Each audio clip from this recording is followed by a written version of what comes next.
اعوذ باللہ من الشیطان الرجیم بسم اللہ الرحمن الرحیم السلام علیکم ورحمۃ اللہ وبرکاتہ۔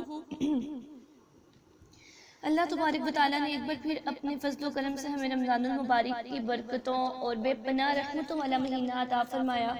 اور یہ بہت ہی اس مالک کا کرم، اس کا احسان کہ وہ اس مبارک مہینے تک ہم سب کو لے کر آیا، اور اس رب نے ہمیں یہ مقدس اور مطہر مہینہ عطا فرمایا۔ نبی کریم صلی اللہ علیہ وسلم نے اس مہینے کو ہمدردی کا مہینہ بھی قرار دیا۔ یعنی ہمدردی کا مطلب اپنے نفس کو مارنا۔ اپنے نفس کو کیسے مارنا کہ آپ کے پاس بے پناہ اللہ تبارک و تعالیٰ نے ہم سب کو کتنی ساری نعمتیں عطا فرمائی، اور اگر ہم اس میں سے غرباء، فقراء اور ندار لوگوں کا خیال رکھتے ہیں تو اللہ تبارک و تعالیٰ فرماتے ہیں کہ میں اس کا بھی تمہیں اجر عطا فرماؤں گا، کیونکہ آقا علیہ الصلوۃ والسلام نے فرمایا جنت میں چند بالا خانے ایسے ہیں جن کا باہر کا حصہ اندر کا حصہ باہر سے نظر آتا ہے اور باہر کا حصہ اندر سے نظر آتا ہے۔ اللہ تعالیٰ ایسے لوگوں کو عطا فرمائے گا جو محتاجوں کو کھانا کھلاتے ہیں اور لوگوں کو سلام کرتے ہیں، اور راتوں کو جب لوگ سو رہے ہوتے ہیں تو وہ خدا کے حضور قیام کرتے ہیں، تہجد ادا کرتے ہیں۔ نبی کریم صلی اللہ علیہ وسلم کے اس مقدس اور مطہر فرمان کے مطابق اگر ہم لوگ ایسا ہی کریں اور رمضان المبارک میں اپنا معمول بنا لیں کہ زیادہ نہیں کر سکتے تو ہم ایک ہی ایسا جو سا مستحق بندہ ہو جس نے روزہ رکھا ہو اس کو افطار اور سحر کا ہم لوگ اگر سامان مہیا کر دیں تو اللہ تبارک و تعالیٰ ہمیں اس کا بہترین نعم البدل عطا فرمائیں گے۔ اور اس کے بارے میں یہ بھی کہا گیا کہ اللہ تبارک و تعالیٰ نے ہمیں اس کے لیے کیا آخرت میں، اگلی دنیا میں، اگلا جو ہمارا سفر ہے اس کے لیے بے پناہ نعمتیں اور بے پناہ اجر و ثواب رکھا ہے۔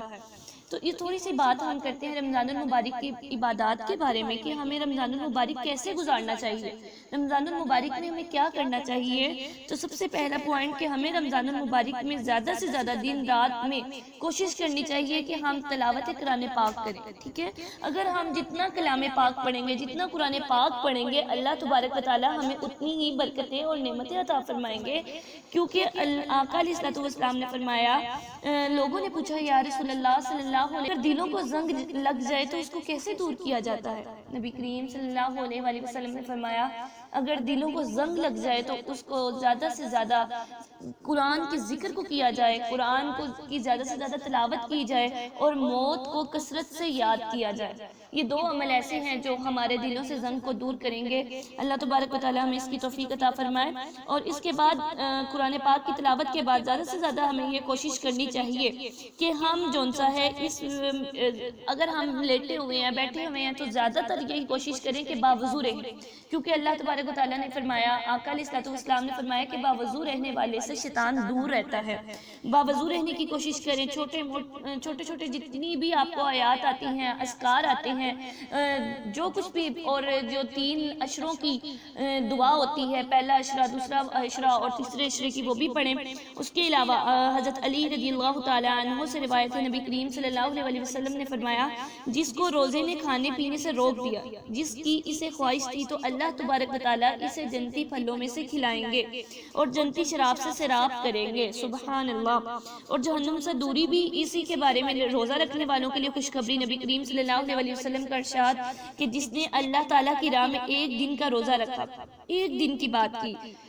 اور ہم اگر 30 روزوں کا سفر کریں تو اللہ تبارک و تعالیٰ ہمیں کتنا زیادہ اجر و ثواب عطا فرمائیں گے۔ تو نبی کریم صلی اللہ علیہ وسلم نے فرمایا جس نے اللہ تعالیٰ کی راہ میں 1 دن کا روزہ رکھا، اللہ تعالیٰ اس کے چہرے کو جہنم سے 70 سال کی مسافت دور کر دے گا انشاءاللہ۔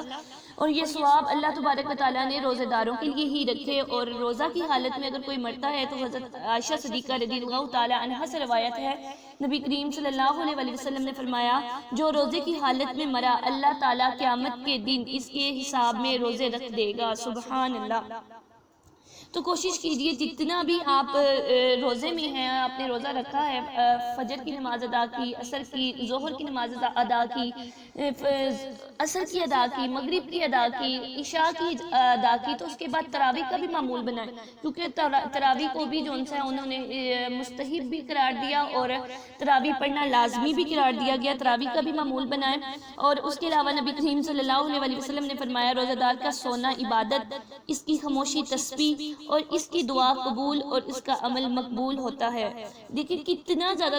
روزے دار کے لیے اللہ تبارک و تعالیٰ نے اجر و ثواب رکھا۔ اب تھوڑی سی تسبیحات، چھوٹی سی وظائف، اس کے بارے میں آپ کو بتاتے چلوں کہ آپ روزہ رکھ کر کوشش کریں زیادہ سے زیادہ اٹھتے پھرتے چلتے بیٹھتے آپ پڑھیں رب اغفر وارحم وانت خیر الراحمین۔ یہ آیت سورۃ المومنین کی آیت مبارکہ ہے۔ اس کو صبح و شام جتنا بھی اذکار ہو آپ اس کا ذکر کریں، جتنا بھی آپ کے لیے پاسبل ہو اس کو پڑھیں۔ انشاءاللہ اس کی وجہ سے بیماریوں کا حل، بندشوں کا تو، رشتوں کے مسائل اور جو کوئی بھی گھریلو الجھنیں ہوں گی اللہ تبارک و تعالیٰ اس کو دور فرمائیں گے۔ دعا ہے کہ اللہ تبارک و تعالیٰ ہمیں اس سال بھی بے پناہ محبت، عقیدت اور قبولیت والی عبادت کرنے کی توفیق عطا فرمائے، اور میرا پڑھنا آپ سب کا سننا قبول و منظور فرمائے، اور ہمیں اس کا اجر خیر عطا فرمائے۔ جزاک اللہ خیرہ۔